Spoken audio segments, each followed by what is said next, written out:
this idea that we can relax into and trust that the whole thing is working in your favor seems to be the secret, in my opinion. And it teaches you when to quit and when to persist and when to have courage and do what you didn't want to do, because you've surrendered to the moment and you've surrendered to the higher power and you've surrendered to God or whatever it is you surrender to. It takes enormous courage to see interiorly where the obstacles are and to work with courage in yourself instead of the outer world. It's what experience brings you, which is wisdom, right? You don't know what you don't know until you have started and tried. And you haven't really built your character if you haven't been persistent. You know, persistence is the way to achieve things, but it's reward in itself. When you hang in there, you feel the tension and the, I want to quit this, and you can feel that, and your ability to hold that tension and continue to work on it builds your character. The next time you come to it, or something like it, your character has expanded, and probably your skill set to get done whatever you want to. And so you become more competent in two ways. You know how to do something now, but you also know how to hold the tension. And I believe one of the things that causes more people to fail is they can't handle the tension inside. Their need to get it done and get it over with, the need to not be frustrated, their resistance to feeling how bad it is when you can't get it done and you are trying even. And that growth in that internal strength of I can handle this is a transferable skill. It can transfer to the next job, but it also can transfer to your relationship with other people, because so much of the time with other people, our problem really is that we can't handle the tension. And the rules are never just the same. They keep moving and shifting. And you're in this place of trying to figure out what to do while everything is shifting at the same time. Of course, you've seen that in business, and one of the things that's happened is, one of the great examples of that is like the movie industry and television didn't invent Netflix. So suddenly they have a very different opponent. And instead of really embracing it, as you know, they kind of resisted for a while, as did the music industry when Spotify came out or whatever. The rules are changing underneath us all the time in the infinite game. One of the things about it could be your health. Your health is part of the infinite game of you being alive. And when you're a child, you probably don't have to worry about what you're eating, or, you know, are you staying flexible? But as you get older, things change. The rules are changing. And relationships. This, I think, is the great frontier for most of us. I mean, in so many ways, is can we develop relationships that where no one is the opponent, they're just inspiration for us. You know, IBM comes into the personal computing field, and Apple takes out an ad welcoming, a full-page ad welcoming into the business, because they knew they would now have a worthy competitor, and in that they would get better. And the objective of the infinite game is to get better, not to defeat the other person, but to continually get better and to hang in there the longest. And so I think when we're in the infinite game, which is also spirituality is in the infinite game, you need to learn how to navigate where you are in that moment.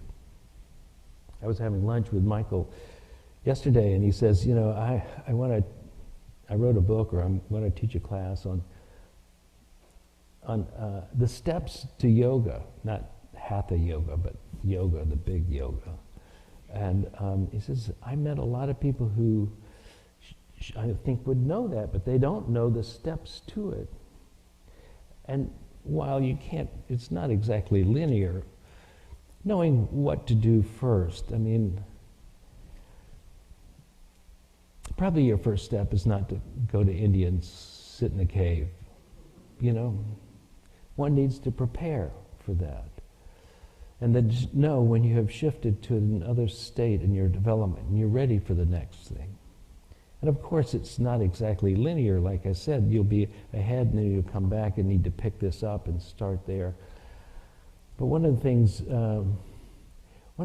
I'm really excited about for next year is that as we were having lunch, we started to map out this array of classes we would do here, a progression, really. And in that progression, we would do systematically what we have done here sporadically, and according to who was in town, essentially. But now I think we're ready to do a systematic progression of how to go through the levels of personal development and spiritual development, and to see that we're not going to get to the end of this, of course, but we're going to be moving in a progressive way.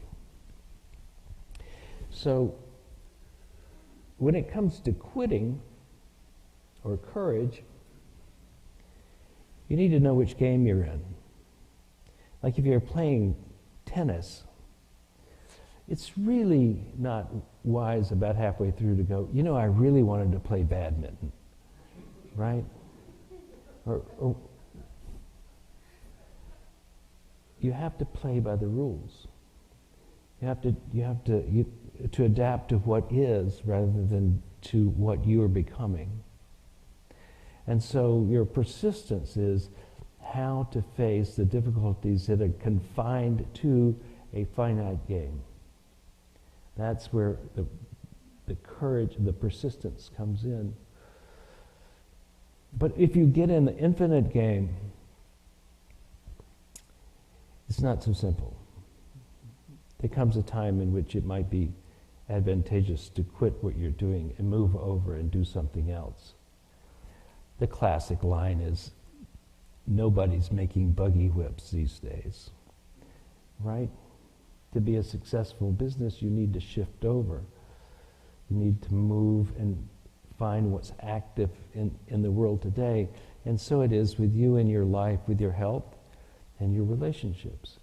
You need to see what is true at this moment and how to make the best of what is in that moment, because you're in it to stay in it. I want to give a personal and very vulnerable example. I was in a conversation with somebody recently, and she dropped a bomb on me. She said, you know, I think you're very good at, well, maybe it's just instinctual. You're very good at subtle manipulation in a conversation. And I went, I'm glad you noticed.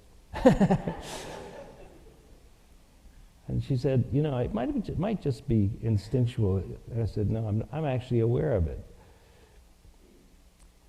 In the infinite game, with the people that you really want to continue in the game with, one of the primary things you need to be is honest. And while subtle manipulation isn't actually dishonest, there is a deeper level of honesty that you can have when you cease to shade things or lean in a certain way of describing things. And that clarity is part of what's important in the infinite game, which is that you're honest and that you have higher goals than winning, that you're courageous You're courageous enough to do the things that may seem are not, you don't win at it. You're courageous enough to look for the long term instead of the short term gain. And you have clarity about why you're doing it. And so it is interesting that the human being, with its intelligence and its multiple desires, can often be a difficult thing to figure out. And you being a human being, quite often it's hard to figure yourself out if you're really looking. But the process of winning at the infinite game is not what happens in this moment or next week. It's what happened when you deepen in your own self-awareness and your ability to sit in the still place of your own being, knowing that no matter what the immediate outcomes will be, your outcome, as the awareness, as the stillness, as the heart of who you are, your outcome is never in doubt. Because nothing that happens in this game is a loss to you. All of it is a training. It is a beginning to get you farther. It is what they call a detour, heading directly where you want to go. And so this sense of trust and what some people call surrender, which is that you surrender the need to control the world around you. You surrender the need to know the outcome. You surrender a particular outcome so that you can float with the possibilities that, we'll call it God or the divine or nature or the universe offers you. You can float into the best place, letting everything work in your favor. How many of you have heard people who said, you know, I got cancer, it was a real gift? Right? It's a surprising opposite of what you expect. But when you surrender into it, when you hold this state of acceptance, when you can be assured that as you let go, you're letting God do what it can do with you. And our whole experience of life cannot be reduced to whether you had achieved $1 million or had 16 kids or were known for great sports acumen. It is what life is doing with us, moving us along in a game we don't even know the rules completely. And it's taking us to new places all the time. And many of us are here or come to Unity for the first time because we've had our first divorce or we've had something else happen. I was listening to somebody and he said, you know, I told myself to give up drugs, but I ain't going to listen to a drug addict.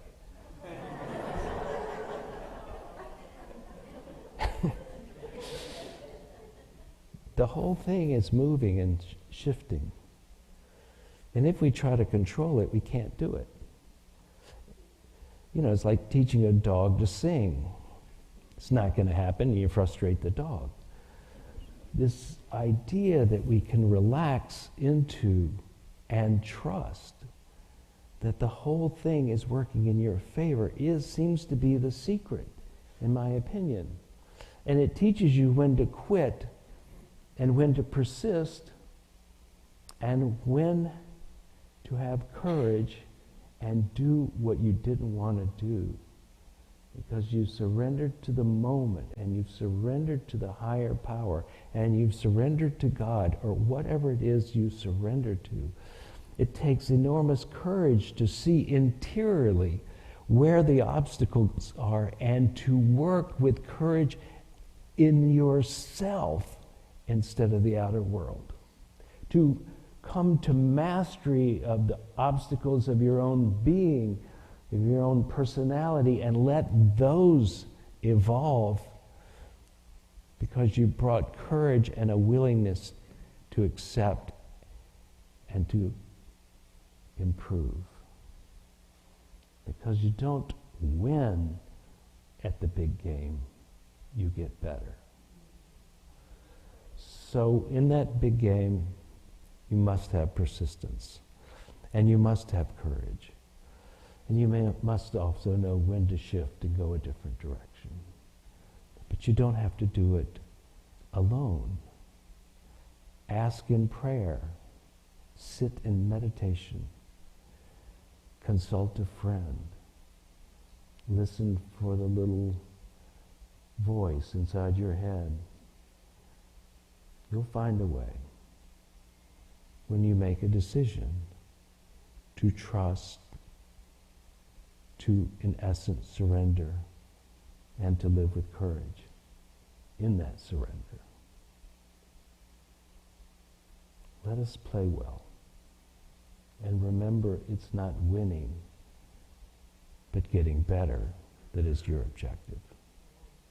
Let us pray.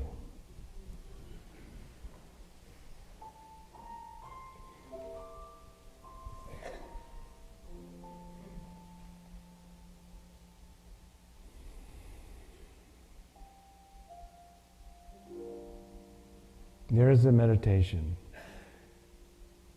that goes like this. Just one simple syllable. Ah. It is the sound of relaxation. It is the sound of surrender. Ah. It is the sound of satisfaction. It's also the sound of realization.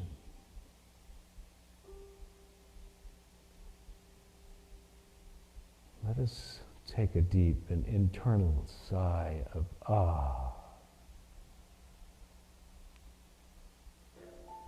and commit ourselves to trusting that all is working in our favor. Losses and victories, beginnings and endings, difficulties and ease, they all are working in our favor.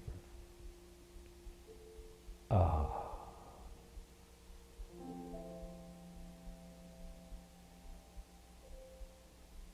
And no one knows for you exactly what you need to do